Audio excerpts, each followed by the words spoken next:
You wake up in the morning, and before your feet even touch the floor, your mind has already started its routine. A comment someone made last week, an argument that still echoes in your head, a moment of disrespect that stung deeper than you wanted to admit, it all comes rushing in. And you're just lying there, not even fully awake, already caught in a battle inside your own head. That's what being a prisoner of your mind looks like. And most people don't even realize they're locked up. You see, your mind isn't your enemy, but if you don't learn how to control it, it can become your jailer. The human brain is powerful. It remembers pain. It repeats negative dialogue. It's wired for survival. And sometimes that means it clings to moments of threat, like disrespect, as if holding on will somehow protect you. But it doesn't. It traps you. It builds mental walls out of fear, shame, anger, and pride. And without knowing it, you're pacing inside those walls, rehearsing conversations, replaying insults, rewriting your reactions. And while you're doing all that, the world moves on. But you're stuck. You're not living free. You're not at peace. You're mentally incarcerated. So let me be clear. You can't control what other people say or do. You can't stop disrespect from happening. But what you can control, what you must take full ownership of, is how long you allow that moment to live inside your mind. That's the battlefield, not out there, in here. You've got to train yourself to recognize the trap when it's being set. That moment when your thoughts start spiraling. Why did they talk to me like that? I should have said this. They don't respect me. The moment that inner monologue gets louder than your logic, you're at risk of becoming a prisoner. And the longer you stay there, the more it starts shaping how you see yourself. You start doubting your worth. You start holding yourself back. You let someone else's low opinion of you become the lens through which you view your own potential. And that's unacceptable. Your mind should be your strongest ally, not your worst enemy. But to make it that, you need discipline. You need to question your thoughts, not obey them blindly. You need to pause and ask yourself, is this thought serving me or sentencing me? That one question alone can unlock the mental chains you didn't even know were holding you down.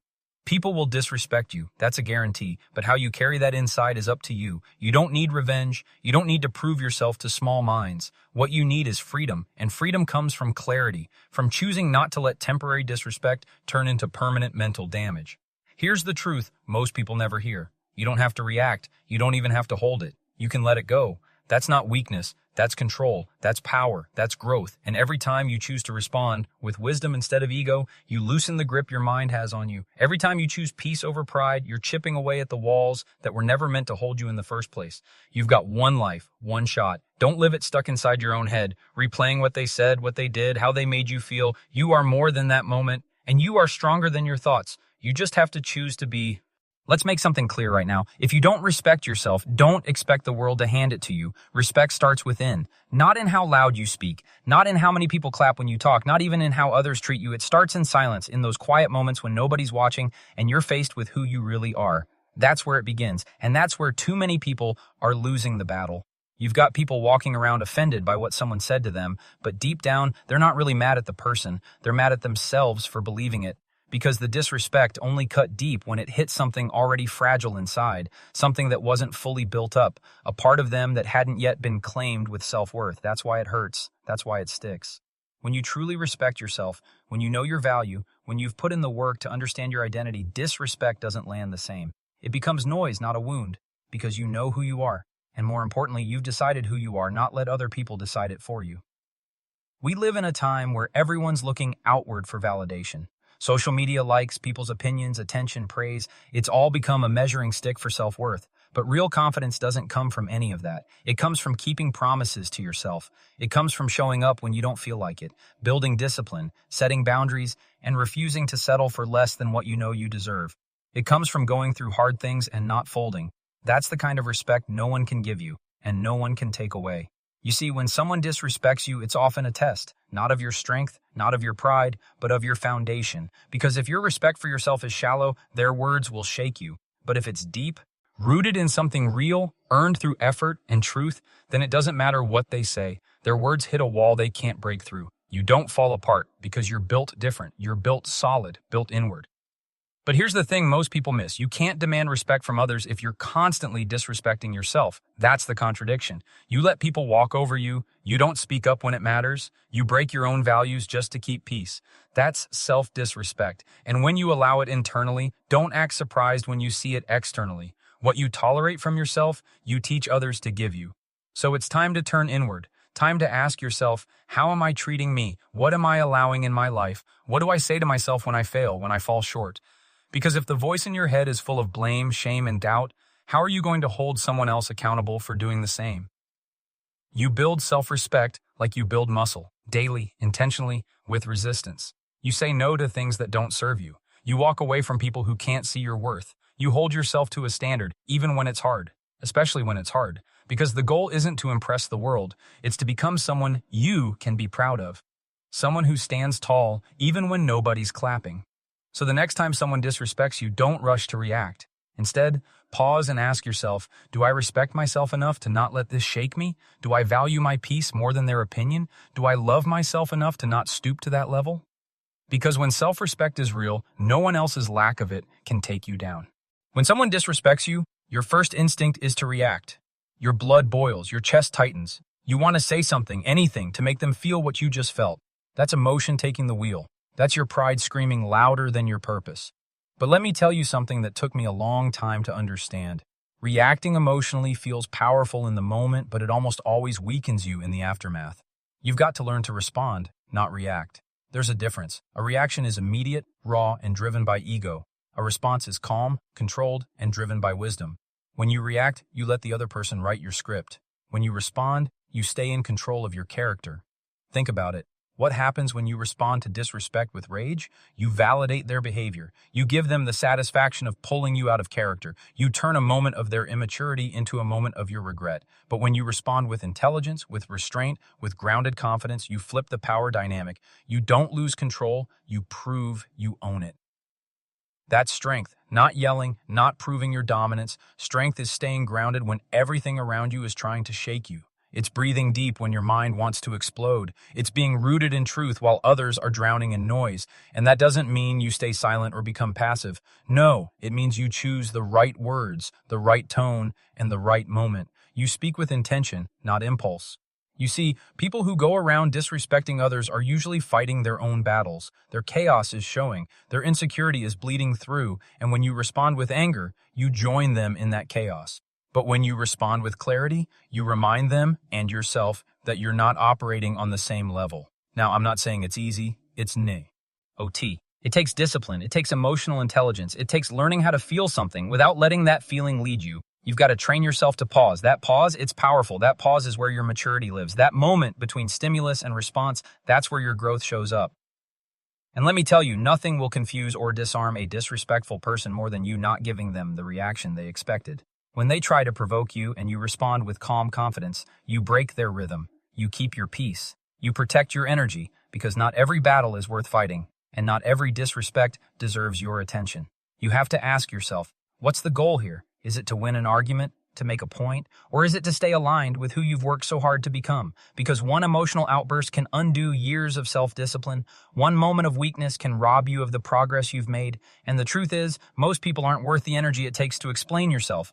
Sometimes the most powerful response is composure, silence backed by strength, stillness backed by self-respect. It's not about suppressing how you feel, it's about mastering how you express it. Emotional maturity isn't the absence of feelings, it's the presence of control. And when you learn to respond intelligently instead of reacting emotionally, you don't just protect your peace, you elevate your presence. You rise above, you separate yourself, and you become untouchable in a world full of people looking for a reaction. There's something you need to understand if you ever want to be free from the weight of other people's words. Disrespect is a reflection, not a definition.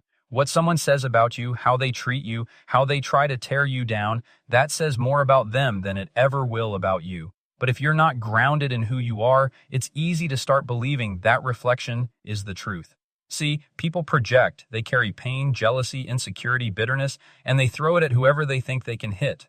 And if you catch it and hold it, now it's yours. Not because it belonged to you, but because you accepted it. You internalized it. And now their reflection has started shaping your identity. You walk around thinking you're less than, doubting your worth, questioning your direction, because of someone who doesn't even know your story, your struggle, your soul. That's the trap. It's wild how quick we are to absorb negativity and how slow we are to believe in our own value. Someone can tell you you're not good enough, and even if it's not true, it sticks. But 10 people could tell you you're brilliant, and you'd still doubt it. Why? Because we've been trained to take disrespect personally. We think it means something about us, when most of the time it's just someone else leaking their own brokenness. You've got to learn how to filter what comes your way. Not every opinion is worth your energy. Not every insult is worth your attention. When someone disrespects you, don't ask, "What's wrong with me?" Ask, "What's going on with them?" Because people who are healed don't go around hurting others. People who are secure don't feel the need to belittle anyone. The moment someone steps out of line and tries to tear you down, it's usually because they're trying to lift themselves up in a way that requires no real work, just disrespect. But here's where your power lies. You don't have to accept their definition. You don't have to carry their reflection. You know who you are. You know what you're capable of. You've lived through things they couldn't even handle. You've grown through storms that would have broken them. So why let someone's opinion become your reality? Now, I'm not saying you won't feel it. Disrespect hurts. It catches you off guard. But you've got to train yourself to pause before you let it plant itself inside your mind. You've got to say, wait, does this align with who I know I am? If not, let it go. Don't hold it. Don't water it. Don't let it grow roots. You've got to guard your identity, because when you let disrespect define you, you start shrinking. You play small. You start adjusting who you are to avoid being hurt again. But you weren't meant to shrink. You weren't born to fit someone else's broken mirror. You were meant to stand tall, speak truth, and walk with a confidence that doesn't waver just because someone else is uncomfortable with your presence. So the next time someone comes at you sideways, don't let their words settle into your spirit. Let them bounce off the shield of self-awareness. You know your heart. You know your value. And if they can't see it, that's not your burden to carry. Their reflection isn't your definition. Never let it be. Disrespect isn't always a personal attack. It's a mental test. It's a challenge to see if you've really done the work within yourself. If you've really built the patience, the discipline, the understanding. Most people see disrespect as a reason to lash out, to defend, to prove something. But I want you to start looking at it differently. See it as an invitation to level up mentally, because how you respond says everything about where you are up here.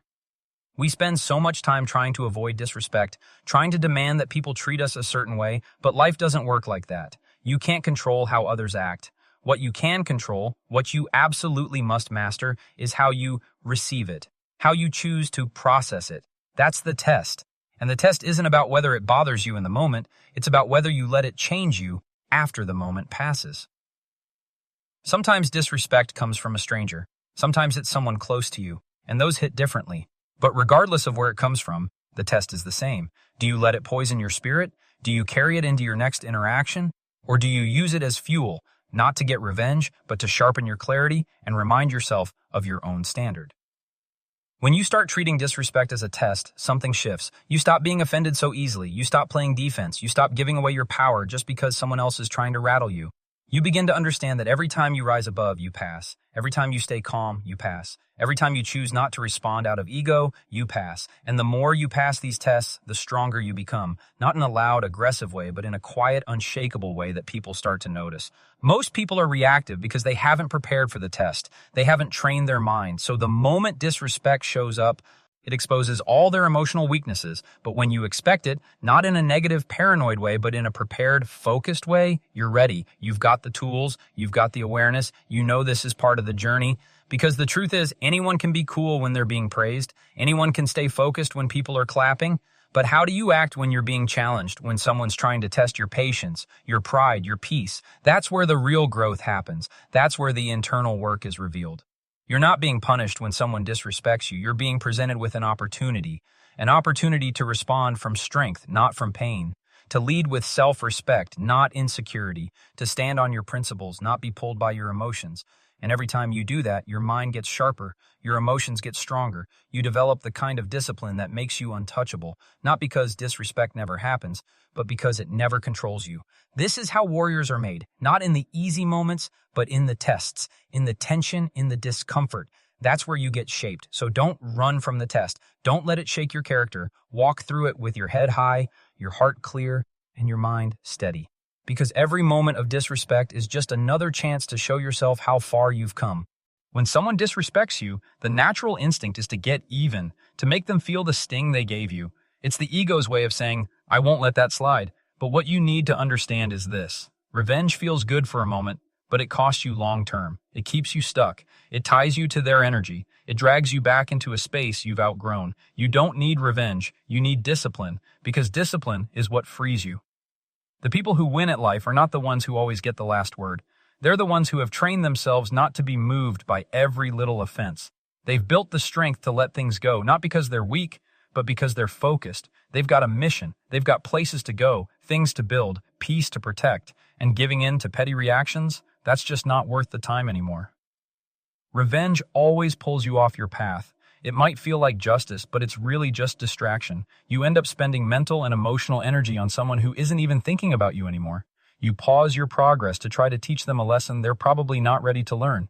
And in the end, who really loses? Discipline, though, that's different. Discipline is power. It's choosing to stay centered when everything around you is pulling at your pride. It's choosing to protect your energy instead of giving it away. It's choosing peace over chaos, clarity over noise. That's not weakness. That's a rare kind of strength, the kind most people will never understand because they're too busy reacting to everything that offends them. You've got to realize that not everything deserves a response. Not every insult requires a counterattack. You have to look at the bigger picture. Ask yourself, does this help me grow? Does this move me forward? Does this reflect who I want to become? Because if the answer is no, oh, then why give it your attention? Discipline means you can be disrespected and still walk away with your dignity intact. It means you can take the hit and not lose your character. That's the kind of person people remember. Not the one who always claps back, but the one who stood tall, stayed focused, and kept building while everyone else was distracted. And understand this, discipline isn't about being emotionless. It's not about suppressing how you feel. It's about being wise with how you use those emotions. Let the anger fuel your drive, not your retaliation. Let the pain remind you of your worth, not make you question it. Let the disrespect become the reason you elevate, not the reason you sink to someone else's level. You don't owe anyone your reaction. You owe yourself your growth. You owe yourself your future. And every time you choose discipline over drama, you take one step closer to the life you're trying to build. A life that isn't controlled by the moods of others, but shaped by the standards you set for yourself. So when the disrespect comes, and it will, don't ask, how can I get them back? Ask, how can I move forward stronger, wiser, and more focused? Because that's the only victory that really matters. The one where you don't just win the moment, you win your freedom.